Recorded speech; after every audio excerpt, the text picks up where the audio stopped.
Lagos never sleeps. Every day, millions of people move across roads, waterways, markets, schools, and businesses. In a city this large, emergencies are inevitable. A road accident, a fire outbreak, a medical emergency, a building collapse, a security threat. When disaster strikes, one question matters. Who do you call? Through exclusive access and interviews, Ask Lagos reveals how emergency calls are received, assessed, escalated, and dispatched to relevant agencies in real time. From sophisticated monitoring systems and emergency call operators to coordinations with LASEMA, LASAMBOS, Lagos Fire Service, LASMA, and security agencies. You will discover how Lagos works behind the scenes to protect over 20 million residents every day. But first, let's go to the streets to ask Lagosians, what is the emergency number in Lagos? Come on, do you know the Lagos State emergency contact number? No. 112. That's good. The Lagos State emergency contact number, yes. That is 112. Chop. Love it. Yes. What's it? 112. 311. I think 211. Okay, I'm not aware of that. Lagos State emergency contact number is actually Emergency contact number. I have the idea. No. 111. Now, when these calls are made, who responds first? Welcome to the Lagos State Command and Control Center, Alausa, the nerve center of emergency management in Lagos. Today, Ask Lagos takes you inside.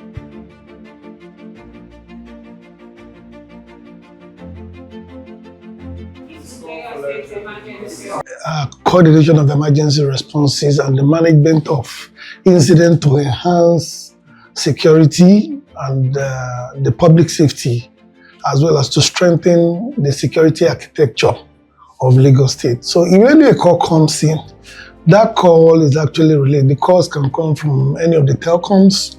It is relayed to the Command and Control Center. And when that happens, the call agent automatically they pick up that call and they interface with the public, and then the caller specifically is asked several questions, which of course is based on the template that is called the FAQ, frequently asked questions. So that would help them to triage and then that call, and then to as well as assess that call to look at the severity of that incident.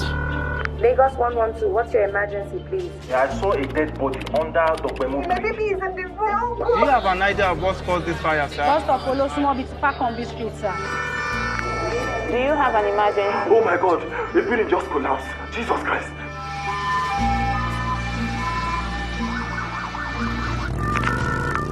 I'm bleeding seriously. That is now. There's somebody else. This is the Emergency Operations Center of the Lagos State Command and Control Center. Sometimes you may hear semantics like control room. Now, this is where you have the multi-agency, fire service, rapid response call, Lagos State Ambulance Service, Lagos State Domestic Violence Agency, Lagos State Traffic Management Authority, and the rest of them, the social welfare thing. So this is where you have representative of these agencies that we refer to as multi-agency. This is where they carry out coordination. This is where coordination takes place. And this is where resources are dispatched. This is where deployment takes place.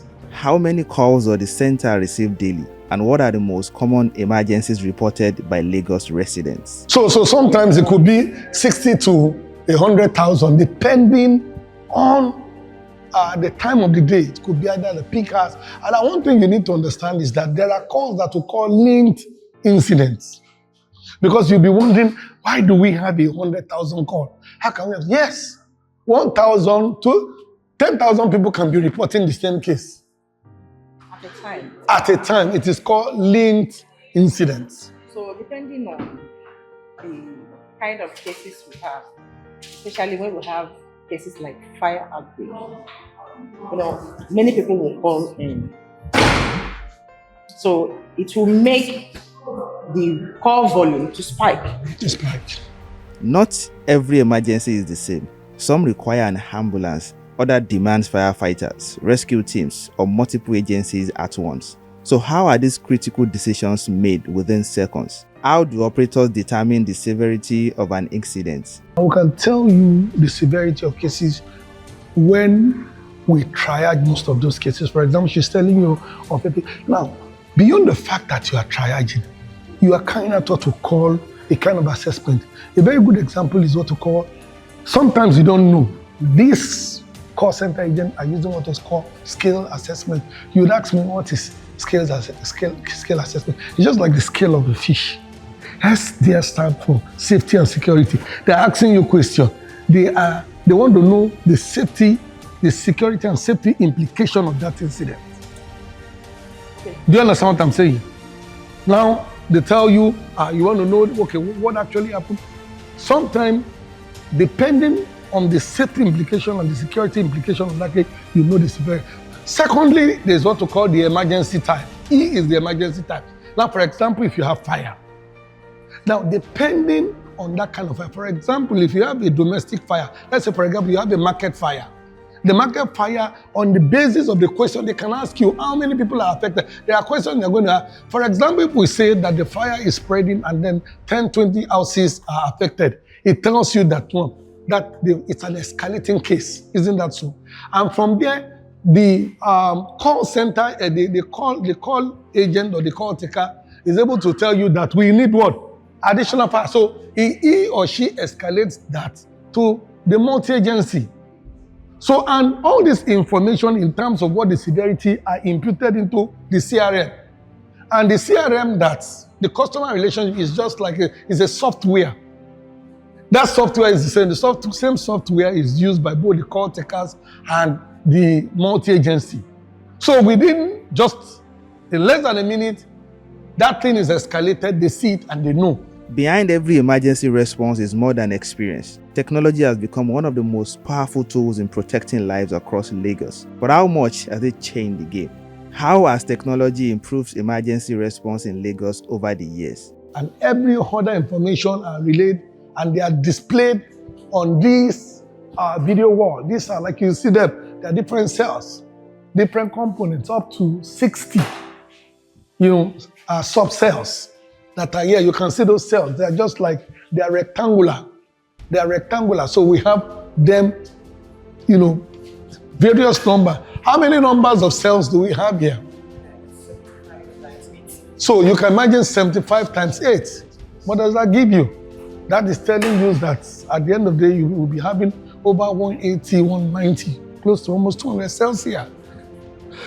And so for each of these cells, it's going to be giving you images of what is happening at different locations across the place, from Badagry down to Ekpe, all over the 57 local government and local council development areas. So we'll be having live images. So it means that if there is theft in a particular area and the multi-agency are working 24/7, they will just tell you, they don't know where that location is, the geolocation there. They can quickly call either the area command or the divisional police office to say, at this particular point, robbery is taking place. So we are working smart. Lagos is a smart city. At the same time, if we have a disaster at any location, all the multi-agency representatives of those agencies are here. So if they need 10 fire trucks, you don't need anybody to tell you. From here, they know they are getting live feeds. They will be able to do the right deployment. So it makes Lagos State safer, strengthens the security architecture of our state. And what is happening here today, that Mr. Governor, honestly, we need to give Mr. Governor that kudos, is what you will not find in any other state of the Federation. Also be able to gain access into this particular room, there is an access control. That access control is either driven by a code or by biometrics. But I'm going to use the code right now, and you'll see before I go in.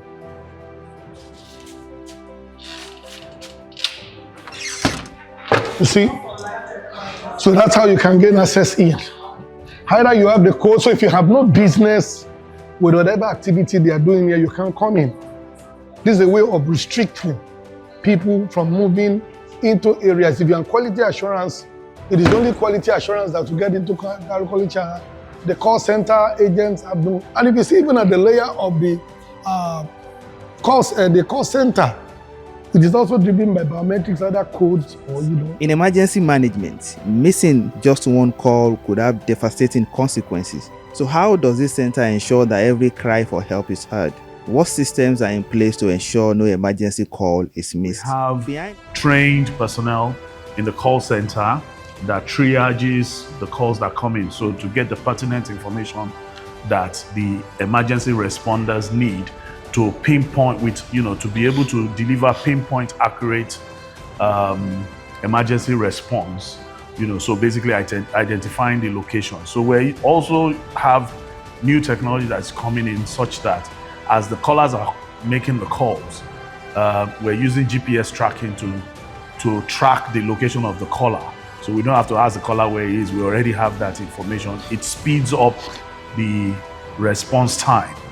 So we're doing everything to optimize response time, shortening the response time for the first responders to get to the field. So once that information comes in, it's instantly escalated to the appropriate response team. So we have managing emergency in one of Africa's largest cities is no small task. Every day brings new obstacles, new pressures, and new expectations. What are the biggest challenges facing emergency management in Lagos? The issue of overcrowding.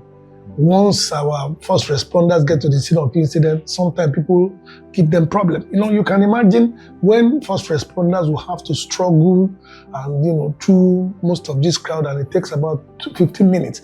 And you are talking about conserving the golden hour. For example, a building collapse, and then first responders want to get to the scene so that they carry out life-saving activity.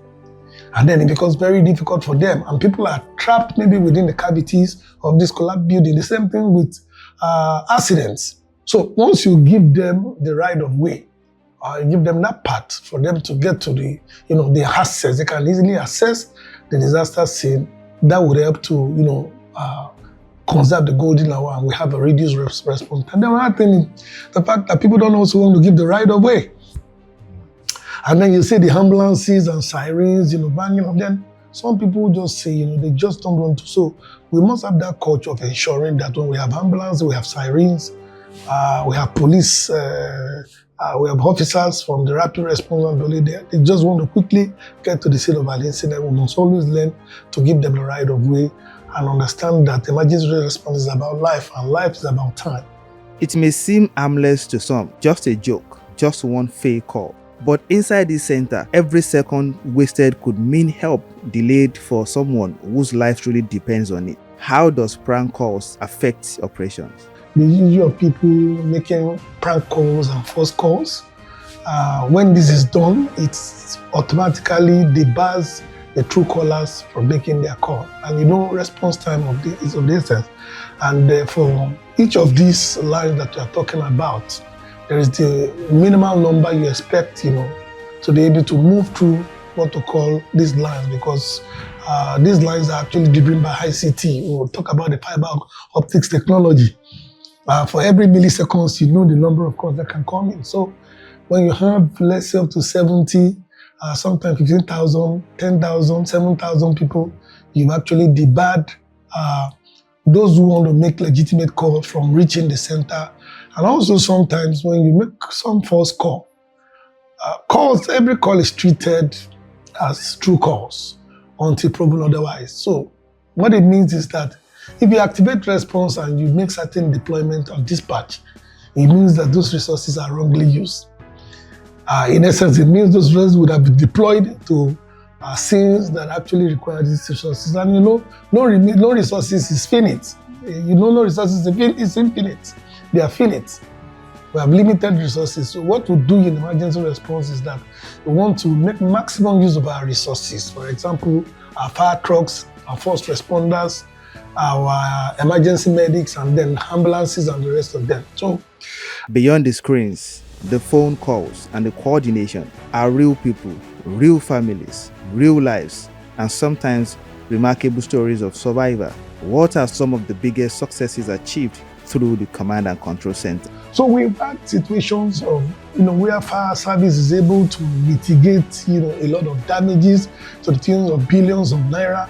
We have seen several lives saved. Of course, if our first responders, if you listen to our ministerial press briefing and you heard what the fire service, LASEMA, and other first responders, thousands of lives that are saved, millions of structures that have been saved from fire, a couple of people, a lot of, sometimes you see vulnerable people on the street, that the area of non-emergency, you see some of our people are social welfare, domestic violence. There are even, it would even amaze you that where husband and wife are fighting and the life of either the husband or the wife or the children is at stake, threat to life, and we respond to. So we cannot quantify. We can't quantify the quantum of lives that we have saved, properties that we have salvaged, the stability that we have been able to, through the instrumentality of the command, we've been able to create in Lagos. Our Safety and Security Act, everybody is sleeping.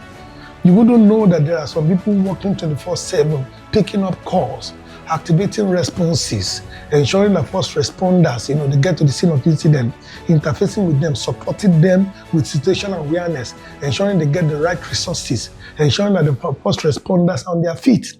These are things that we cannot measure. It is immeasurable. Lagos is evolving. Its emergency response system must evolve with it. So what's the next for the Command and Control Center? What upgrades are currently underway, and what should Lagosians expect in the future? What's happening here today that Mr. Governor, honestly, we need to give Mr. Governor that kudos. Is what you will not find in any other state of the Federation. So we've had this, and Mr. Governor said, let's upgrade, and what we're upgrading is the latest technology we have here. So this will help us, it will support public safety in the area of surveillance. It will support public safety in the area of ensuring that we have Lagos State is secured, our divisional police offices, and all other law enforcement agents know the right place to nip it on the board. It will support emergency response. If emergencies at different locations of the state, we have emergency, we know that we will be able to make the right deployment. We know that we will be able to stabilize that incident. We know that we'll be able to, at the same time, ensure that we nip it on the board. The state is safe. People are happy. Businesses can, our risk index become so reduced. So that's what we are doing there. As Lagos continues its journey towards becoming Africa's model smart cities, institutions like this reminds us that effective governance is not just all about infrastructure. It is also about protecting lives. This is Ask Lagos. I am Kamaldeen Mustafa. Thanks for watching.